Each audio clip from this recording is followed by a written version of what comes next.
வாங்க மக்களே, இன்னைக்கு நியூ இயர். நம்ம வீட்டில் என்னென்ன செஞ்சுருக்கோன்னு பார்ப்போமா? சும்மா சுட சுட ஆவி பறக்க பறக்க சிக்கன் பிரியாணி தாங்க. பிரியாணினாலே ரைத்தா இல்லாத இருக்குமா? ஸோ நம்ம வீட்டில் குக்கும்பர் ரைத்தா பண்ணியிருக்கேன். சிக்கன் பிரியாணி செஞ்சிட்டாலே அங்கே கண்டிப்பாக சிக்கன் 65யும் இருக்கணும்ல, அதனால் 65யும் செஞ்சிட்டேங்க. என்கிட்ட பிரியாணிக்கு பெஸ்ட்டு காம்போ என்னன்னு கேட்டால் நான் முட்டை தாங்க சொல்லுவேன். யாருக்கெல்லாம் முட்டையோட பிரியாணி சாப்பிட பிடிக்குமோ கமெண்ட்டில் சொல்லுங்கள். என்ன தான் வீட்டில் பிரியாணி, முட்டை, 65 ரைத்தா எல்லாமே செஞ்சுருந்தாலும் அந்த ஃபைனல் டச்சு அந்த சாதத்தில் தானுங்க இருக்குது. அதனால் சுட சுட சாதமும் வடிச்சிருக்கேங்க.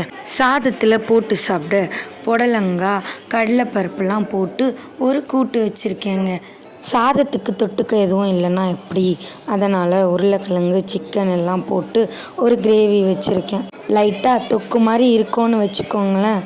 முக்கியமான விஷயத்த மறந்துட்டிங்களே, போகும்போது நியூ இயர் ஸ்பெஷலாக உங்கள் வீட்டில் என்னென்ன செஞ்சாங்கன்னு சொல்லிட்டு போங்க.